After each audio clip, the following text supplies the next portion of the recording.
Olá, estamos começando nosso episódio do SearaCast. Hoje quem está aqui com a gente é o Romy e nós vamos falar sobre um assunto um tanto quanto polêmico, que é jovens e faculdade. E quero primeiro convidar aqui os nossos convidados a se apresentarem e falar um pouco quanto tempo vocês estão no ministério, o tempo de igreja, enfim, o que se apresentem um pouco para nós aí. Meu nome é Beatriz, eu estou no Romy desde que ele começou, há uns 4 anos. Também estou na igreja desde que eu nasci, há 21 anos atrás. E é isso? Mais alguma coisa? Oi, gente, tudo bem? Eu sou o Jonas, sou líder do Romy junto com a Miriam, minha esposa, que hoje não está aqui. E tenho, sei lá quantos anos de igreja, desde que eu me conheço por gente também. E o Romy tem o propósito de fazer com que essa geração entenda que a gente não quer só visitar Deus, mas que a gente quer construir uma casa. Nós somos a casa que Deus habita. Então, é por aí.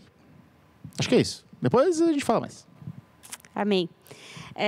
Bom, então a gente quer falar um pouco sobre jovens, faculdade, né? E como tu se manter espiritualmente saudável nesse meio.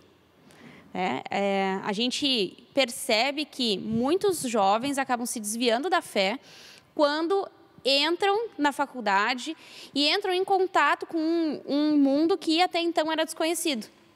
E aí chegam num ambiente onde todo mundo tem uma opinião e muitas vezes acabam se deixando levar pela opinião dos outros ou concordam com todo mundo.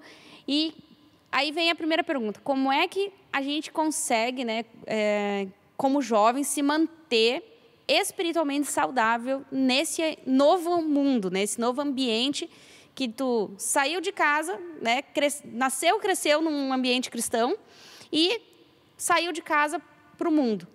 Tá, eu vou começar. Eu não estou mais na faculdade, né? Faz tempinho já. A Bia é nosso estudo de caso, que tá na universidade ainda.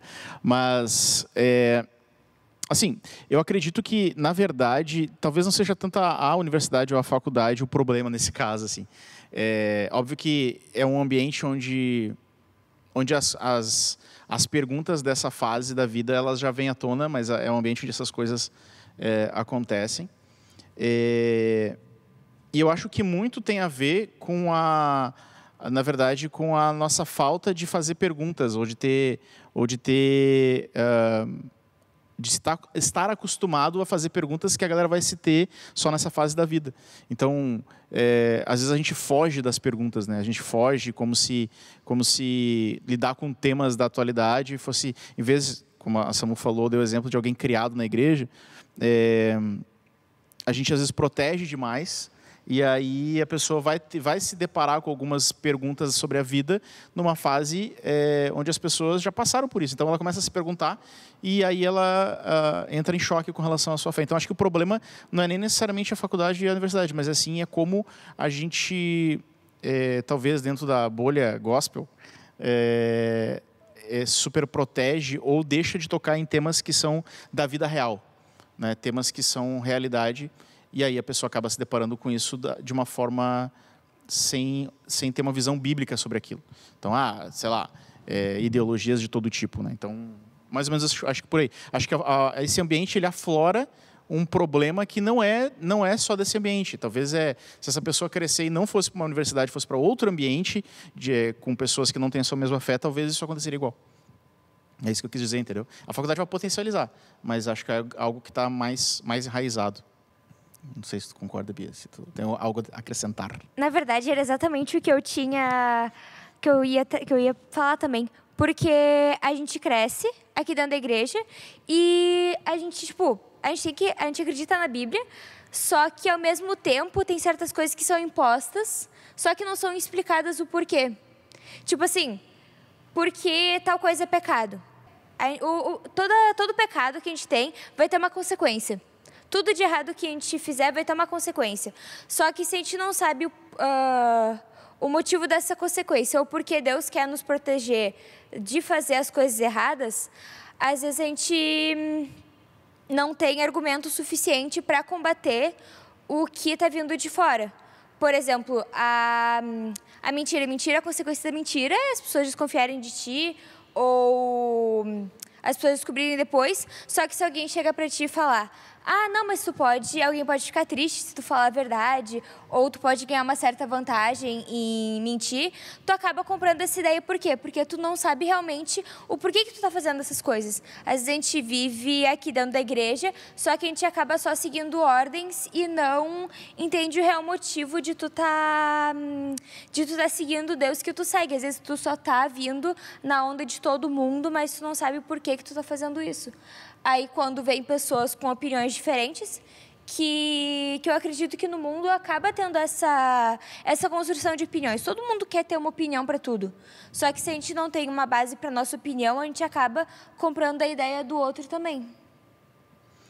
Eu acho que até a pergunta original era como se manter saudável, né? E eu acho que a forma de se manter saudável é não fugindo de perguntas difíceis. Porque na adolescência, principalmente, então na fase anterior de chegar nessa fase de faculdade e tal, é a fase onde a gente começa a fazer perguntas, né? Às vezes perguntas difíceis de responder, sexualidade, perguntas com relação à identidade, perguntas com relação a, cara, será que eu posso confiar 100% na Bíblia? Crises de fé. A gente não pode fugir das crises de fé. E às vezes a gente demoniza crises de fé. E elas não podem ser demonizadas. Então, se a pessoa tem uma crise de fé, cara, eu não sei isso. E às vezes, e aí que entra a questão, às vezes essa pessoa não tem para onde, dependendo de onde ela está e com quem ela convive, ela não tem como resolver essa crise, então ela adormece essa pergunta, esse questionamento, para não ter que responder, não ter que encarar aquilo, porque é muito difícil encarar aquilo, ela não sabe para onde ir, e aí acaba chegando na fase adulta com lacunas, com perguntas não respondidas que faz com que a sua fé seja frágil, né? Não que a gente tenha resposta para tudo, muito pelo contrário. Acho que o princípio até é entender que a gente não tem resposta para tudo. Mas acho que essa questão de se manter saudável tem muito a ver com encarar realmente as nossas crises de fé, as perguntas difíceis e tentar resolvê-las. Acho que é por aí. Acho que o mais importante do que como é que eu me mantenho saudável agora que eu estou nesse ambiente é se eu me preparei para isso, né? Se eu cresci, assim, enfim. Tá, então basicamente, assim, pescando um pouco do que vocês dois falaram, para a gente se manter saudável, a gente precisa perguntar, mas a gente tem que ter para quem perguntar. E eu penso que muitas vezes que a gente não pergunta porque a gente não confia nas pessoas em que a gente vai perguntar. O que a gente pode fazer para que as pessoas queiram perguntar para nós? O Jonas aí como líder dos jovens aí, e já há bastante tempo, né, que tu trabalha com jovens, como é que a gente pode inspirar essa confiança deles chegar assim, não, eu tenho uma pergunta e eu vou lá no Jonas perguntar? Eu trabalho com jovens desde quando eu era jovem, então faz tempo. A gente falava sobre isso antes. Mas a questão é que a igreja precisa incentivar isso. Eu acho que a igreja, quando eu falo, não é a instituição, por exemplo, a nossa igreja, a instituição Seara, mas a igreja como o corpo de Cristo deve criar um ambiente saudável. Tem um livro muito bom que eu não terminei de ler ainda, que é a igreja chamada Tov, né? Tov do hebraico, que é bom, né? Igreja boa, que cria uma cultura do que é bom. Acho que a igreja precisa procurar uma cultura onde as pessoas não tenham vergonha de perguntar, onde as pessoas se sintam confiantes e aí passa pela liderança. Então a liderança, além de criar um ambiente onde eu posso ser vulnerável, né, para usar uma palavra da moda, assim, onde eu posso ser vulnerável, onde eu posso me expor e chegar para o meu líder e dizer, cara, estou com um problema nessa área e não sei como resolver. Esse é um ponto. Então criar essa cultura de bondade. Mas também está preparado para isso. E aí é onde eu acho que mora o problema, porque muitas vezes a gente está tão envolvido com o dia a dia de resolver problemas, falando como liderança, né? Está tão envolvido no dia a dia de resolver problemas e que a gente esquece que às vezes tem coisas profundas que precisam também, a gente precisa se resolver para ajudar os outros. Né? Então, leituras, a gente trouxe aqui até alguns livros de referência. Cara, como é que eu falo? Tem um livro muito bom aqui sobre diálogo com a ciência. Como é que eu vou conversar com alguém e explicar a criação? Cara, a Bíblia, isso se a gente não está falando nem de faculdade ainda. Eu já vou parar de falar, tá? Estou falando bastante.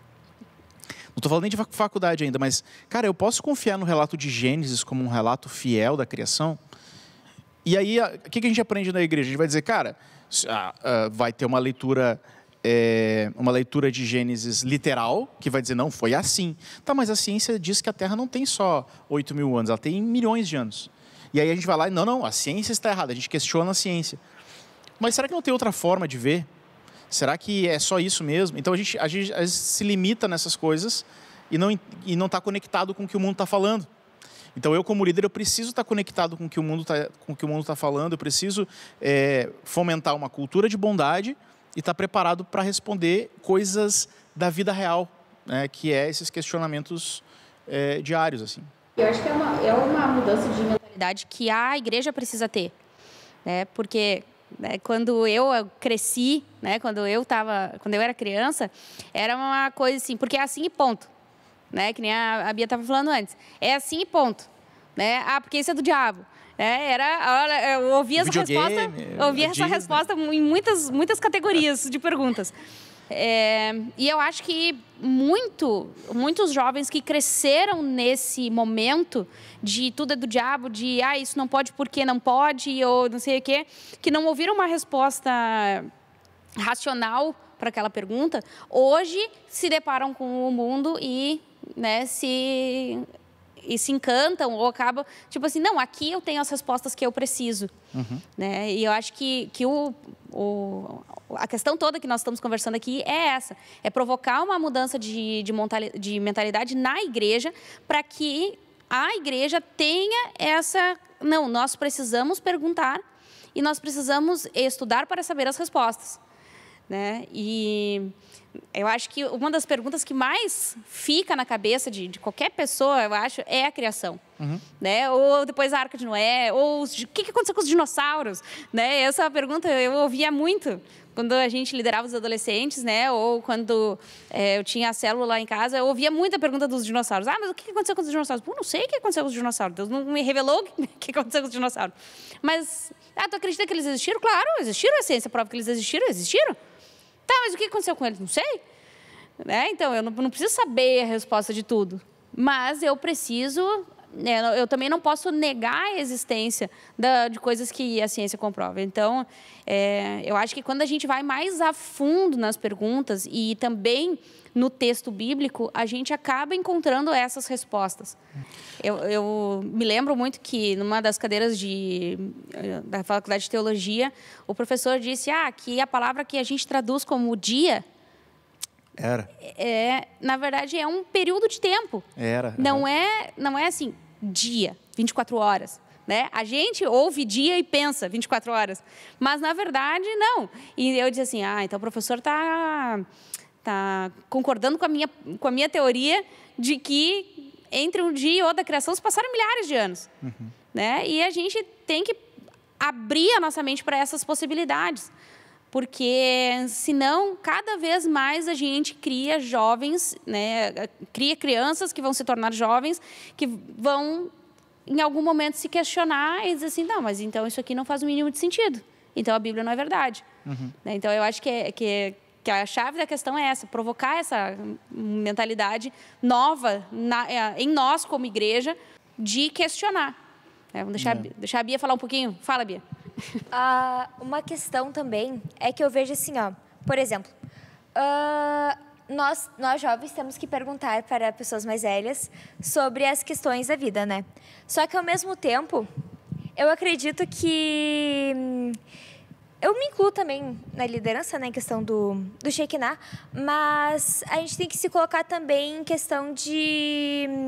Tipo assim, da gente expor os nossos defeitos e as nossas dúvidas para que eles consigam se identificar com a gente. Boa. Porque, ao mesmo tempo, tipo assim, beleza que a gente tem que ser pessoas que... sabem das coisas para que eles também tenham confiança na gente. Só que, às vezes, a gente passa tanta essa confiança e tanta essa perfeição que os jovens e adolescentes acabam não chegando nos líderes. Por quê? Porque eles são perfeitos e eles não erram. mesmo a gente sabendo que não é isso que acontece, mas acaba passando essa imagem. E isso a gente tem que trabalhar em nós para, tipo, nós podemos expor as nossas falhas e nós podemos expor as nossas limitações. Porque algo que todo ser humano tem até a gente ir para o céu são defeitos e limitações. Então, a partir do momento que a gente não demonstra isso, a gente coloca assim, ó, não, eu já tô certo e, vocês é que tem que, tipo, estudar mais da Bíblia, porque eu já tô estudando o suficiente. A gente acaba criando essa limitação e essa barreira. Porque, imagina, um adolescente de 15 anos que tá no primeiro ano, nono ano, por aí, tá começando a bagunçar a vida e ele vai ver nos líderes que estão... Por exemplo, né? Casados com filhos e... Casados com filhos, com a vida boa, entende? De fora, eles olham pra vocês e pensam, tipo...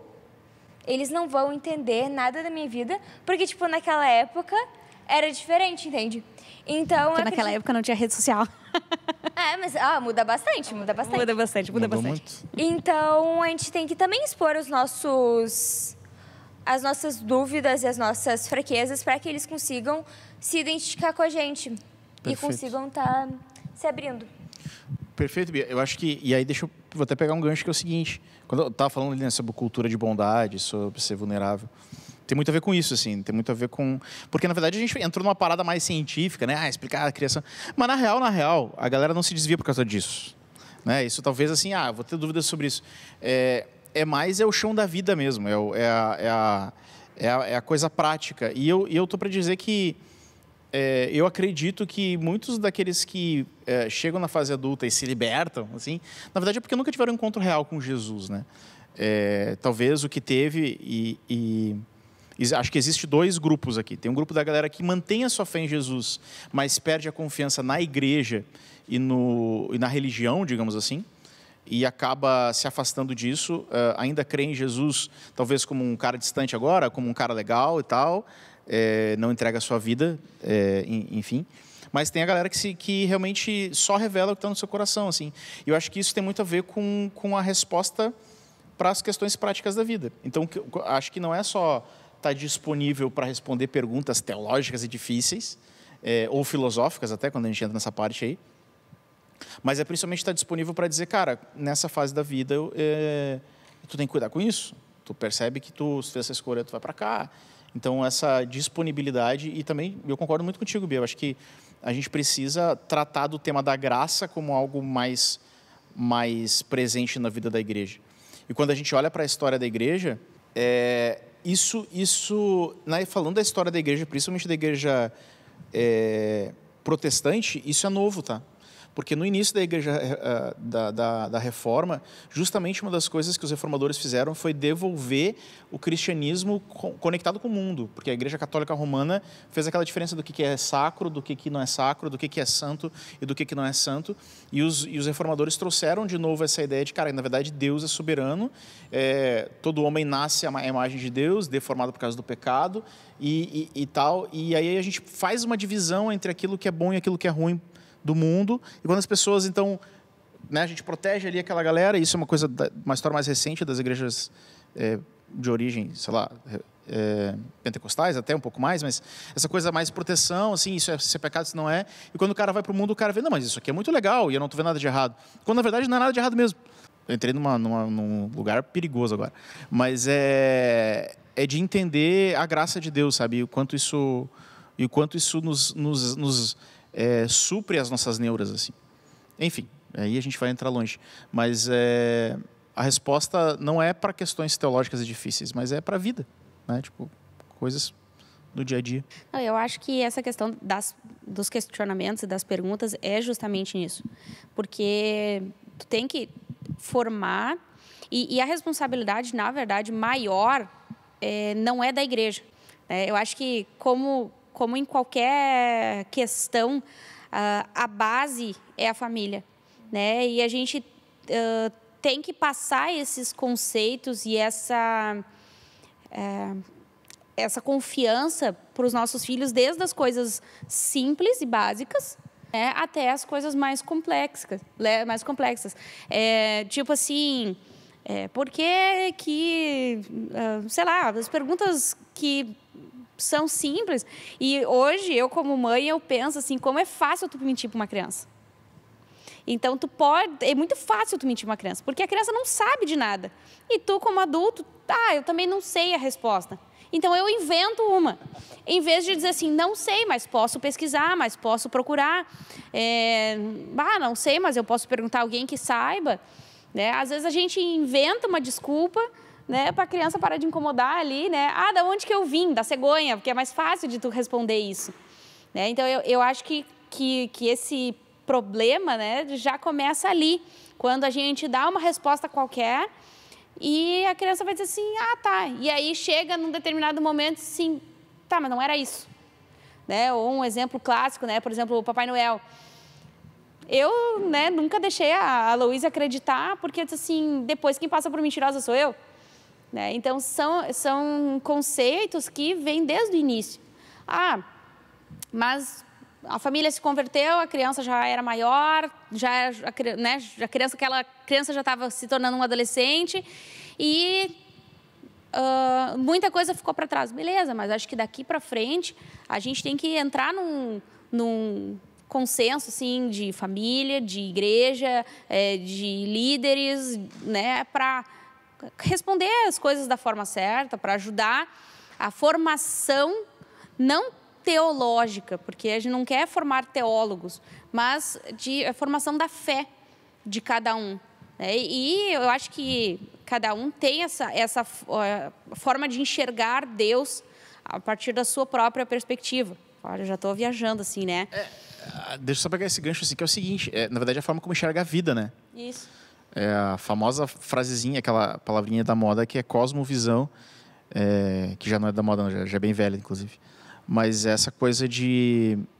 A gente enxerga a vida por uma lente, e essa lente é as nossas experiências. Então, como a Bia falou, de enxergar a vulnerabilidade nas pessoas, chegar aos defeitos, isso vai formando no meu coração, eu vou me aceitando, né? Quando eu vou vendo, cara, eu tenho problemas, mas minha mãe tem problema também, meu pai também tem, a minha família tem problema, meus líderes têm problema. Então, a forma como a gente enxerga a vida, ela tem que ser bíblica o suficiente para estar acima da cultura. Independente do lugar onde eu vou, é assim que eu enxergo o mundo. E isso tem que a gente tem que estar formado com relação a isso. E aí isso passa por uma igreja saudável no sentido biblicamente falando. Isso passa por uma família saudável com a sua dinâmica funcionando. Mas isso passa também por mim querer seguir Jesus, né? Tá num processo de formação de como que eu enxergo a vida. Cara, o que a Bíblia fala sobre isso? Porque uma das coisas que a gente vai mais ver é o questionamento do quanto a Bíblia ainda é autoridade na vida da galera. Porque agora a autoridade da minha vida não é mais a Bíblia, é o prazer que eu tenho em estar curtindo um som. Então, a gente às vezes fica feliz que a igreja está cheia, ou vai para um momento, a igreja está cheia e tal, porque tem o som, o som tá legal, não sei o que tá legal, e a galera tá lá chorando, não sei o quê, mas o cara vira as costas e a vida dele continua a mesma. Então, esse tipo de cristianismo vai gerar um crente frágil que vai chegar na vida adulta e vai se desviar. Porque qualquer outra coisa que lhe der mais prazer ou mais significado momentâneo vai tirar o cara da igreja. Então, acho que essa visão de igreja de vida vai fazer sentido, assim, sabe? Eu acho que agora que tocaram no tema da família, eu estava pensando em questão assim, muitas vezes os pais, eles têm a vida deles e têm os ministérios deles. Então, eles têm algo para quem prestar contas, entende? E eu acredito que, sim, muitos pais não dão valor de colocarem os seus filhos em um ministério. Tipo, desde criança, basicamente. Porque tem o culto infantil, o Shekinah começa desde cedo, tem o Joad. Daí, depois, para os adolescentes, tem o discipulado de adolescentes. Então, eu acredito que, muitas vezes, eles acham que só o filho vir para o culto já tá bom, entende? Só uma vez na semana já tá tranquilo. Só que, se a gente tem, a obrigação de vir mais uma vez na semana na igreja, ou está convivendo com outras pessoas da mesma idade, em que estão estudando a Bíblia, estão fazendo algo relacionado à palavra, vai ter uma mudança positiva. Eles vão ter responsabilidade de entender, tipo assim, a palavra é importante, a palavra ela tem um significado maior do que eu estar escutando as histórias que eu escuto. Eu consigo colocar o cristianismo em prática já desde pequeno. Então, se a gente começa a ter contato com a palavra desde pequeno, a conseguir fazer com que ela seja usual no nosso dia a dia, acaba sendo mais fácil. Porque, sim, por exemplo, se não tem como saber se alguém está faltando no culto por mais de 3 semanas, às vezes. Mas se é um grupo menor, se é um ministério menor, os líderes conseguem ter esse controle maior. E a criança, o adolescente, ele já começa a entender assim, eu sou importante naquele grupo. Não é assim, eu vou sair e ninguém vai sentir minha falta. Faz falta. Então, a gente começa a ter essa responsabilidade, tipo assim, eu não posso faltar, porque senão o grupo vai se prejudicar. Ou até mesmo eu tenho que começar a ler a Bíblia para estar conseguindo estar somando no grupo. Muitas vezes a gente começa assim, vou começar a ler mais a Bíblia para conseguir estar ajudando no ministério. E isso vai começando a ter essa vontade. Porque muitas vezes os pais, eles pensam, não, eu já tenho a minha escala, já tenho o meu serviço e não vou estar fazendo um esforço a mais para levar meu filho em outras atividades. Tipo assim, sei lá, ele já vai para a escola, já é o suficiente. Só que, às vezes, não, eles estão no momento de maior aprendizado, maior transformação. Então, desde pequeno, eles têm que entender que a igreja é importante, que a igreja precisa de todos os membros juntos, que a gente precisa tá estudando mais, tá indo cada vez mais a fundo da palavra. E se os pais não estão ali para incentivar e para ajudar, eles não... Uma criança de 5 anos não vai sozinha para a igreja. Os pais têm esse compromisso, esse dever de estar incentivando os filhos a estar participando mais da igreja. Porque se tu perguntar para uma criança de 5 anos, tu quer ir na igreja hoje? Ou tu tá cansado e prefere assistir desenho na escola, em casa? Os pais têm que ter esse incentivo, eles têm que ter essa imposição, essa força de estar trazendo os filhos na igreja também desde pequeno, para eles já se acostumarem com esse ambiente. Acho que o que a Bia está falando ali é uma coisa muito profunda, né, de a gente olhar e não só pensar assim, eu tenho que trazer no culto, né, mas eu tenho que engajar ele, engajamento é a palavra da moda, né, eu tenho que engajar ele em alguma coisa, eu tenho que fazer com que ele se sinta parte, né, e porque não é ele que vai se engajar sozinho. Né? É eu que tenho que fazer que ele se sinta parte. Não, e aí, enquanto a Bia estava falando ali, eu me lembrei, né? Tem muitos jovens e adolescentes que eles estão desviados dentro da igreja. Porque está rolando culto aqui e eles estão viajando. Estão no mundinho deles ali, estão dentro da igreja, mas eles estão viajando, não estão prestando atenção no culto, eles não estão... né? Porque, eu entro e saio, ninguém nota que eu não vim, eu não faço diferença. Então, eles estão desviados dentro da própria igreja. E aí, quando eles chegam numa idade que eles se mandam, né? Posso decidir se eu quero ir ou não quero ir, então eu não quero ir. Então, eu não vou. Né? Então, eu acho que a gente veio tratar de um assunto e acabou chegando na causa do problema, né? Que começa já muito no início, né? Começa na família, começa no trazer para algum ministério ou para fazer parte de.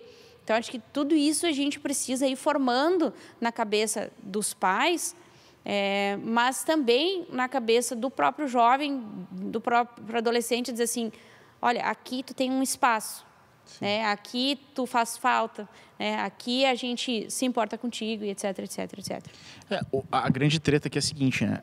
A mentalidade de mercado, a forma como a gente enxerga a igreja hoje é muito diferente do que se enxergava a igreja há muitos anos atrás. Então, o que as famílias hoje...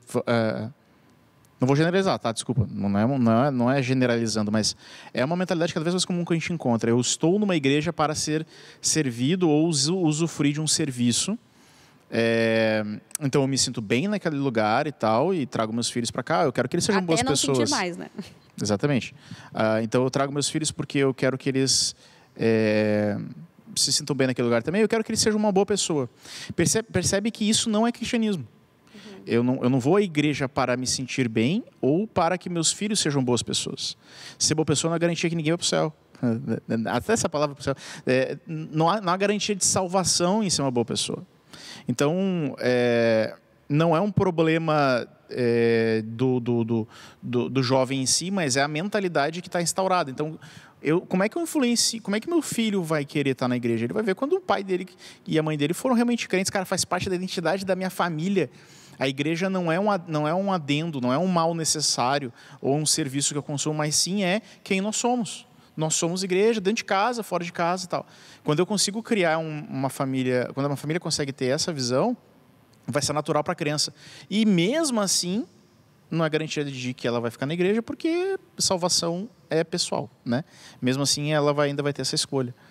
Mas eu ainda acho que, tentando resgatar um pouco, então, essa questão da família é extremamente importante, mas eu acho que se você que está vendo ou ouvindo esse podcast e que está nesse momento de vida, se questionando sobre, cara, tá muito legal isso aqui, você tem que entender que Jesus, ele não está longe de ti aonde tu estiver.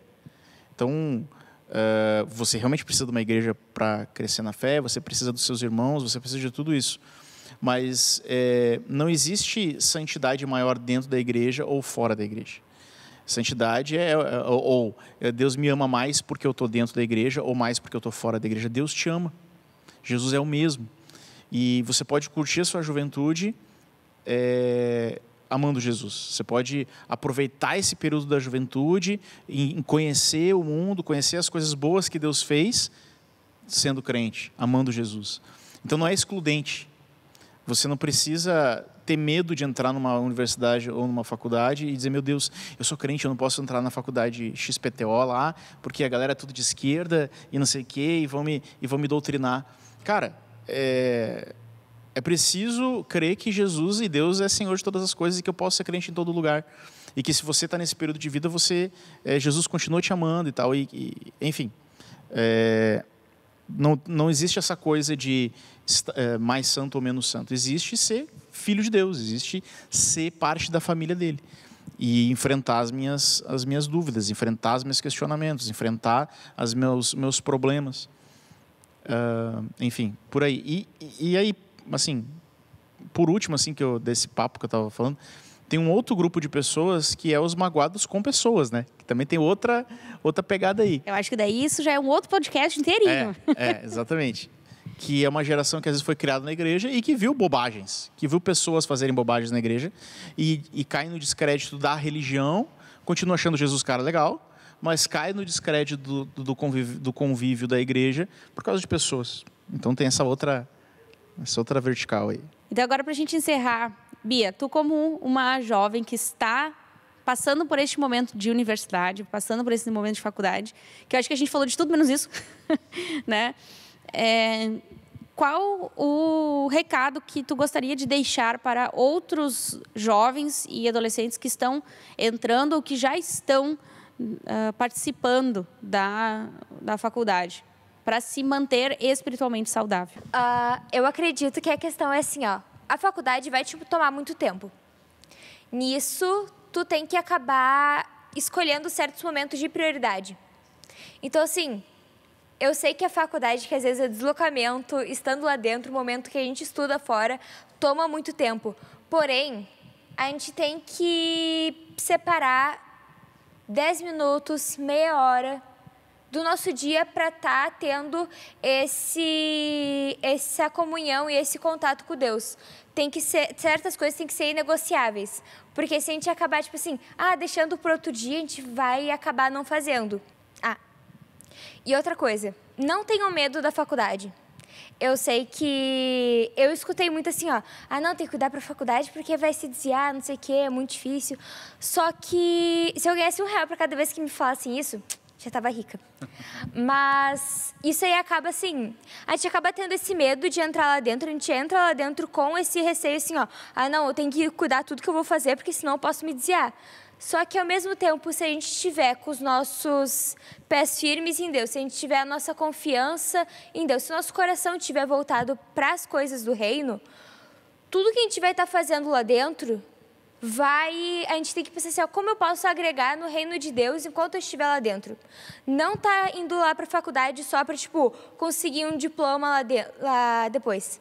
Mas tá lá na faculdade para ver o que eu posso agregar no reino de Deus estando lá dentro? Como é que eu posso ser uma luz, ser uma pessoa diferente naquele lugar? Porque se tu tá indo para esse lugar já pensando que vai dar tudo errado, parece que vai cada vez tendo um amontoado de coisa em cima da gente.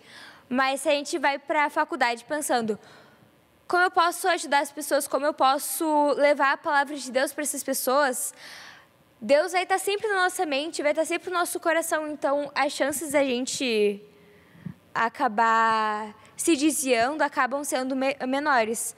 Porque Deus vai estar em primeiro lugar no nosso coração. Então, a gente vai acabar não pensando em outras coisas também. Jonas, um recado que tu quer deixar para a galera aí? Eu acho que a Bia já falou tudo, né? Dicas bem práticas e bem reais, né? De como a gente tem que ter prioridade. Mas, cara, eu acho que é preciso ter clareza de que a gente, uma vez que Jesus chamou, Ele não te joga fora. Então, eu posso estar em qualquer lugar, eu posso ser crente em qualquer lugar. E isso é extremamente importante. A gente tem que romper com esse pensamento religioso de que eu só sou crente em determinado lugar, em determinado cenário. E, enfim, é isso. E firma bem quem tu é em Jesus, né? Firma bem quem tu é em Jesus. As pessoas da faculdade, das universidades precisam de gente crente lá também, né? A gente precisa também achar espaço nesses lugares, crendo que Jesus nos colocou nesses lugares. Se eu estou lá, eu posso fazer diferença. E eu acho que é isso. Não tem muito segredo assim. E você que está pensando em entrar, ainda está na fase de adolescência, ou pensando, não tenha medo de ter dúvidas, não tenha medo de ter questionamentos, não só essas existenciais e tal, e Adão tinha umbigo, sei lá, essas coisas mais, mas principalmente as dúvidas da fé mesmo, do dia a dia. Por que Deus não respondeu minha oração? Por que você precisa resolver isso? Você precisa encontrar ter experiências com Jesus. E se você tiver experiências com Jesus, ninguém te tira isso. Então, acho que é por aí. Amém. Então, fica nossas dicas aí, né? Procure ajuda, não guarde as suas perguntas para você, né? Sempre procure alguém que vá te ajudar, algum líder de algum ministério que você participa, né? Do Home, do Teens, e alguém que você confia para esclarecer as suas dúvidas. Mas eu tenho vergonha de chegar no pastor, por exemplo, né? Mas sempre vai ter alguém para te ajudar. Amém? Então, encerramos aí o nosso SearaCast e até o próximo.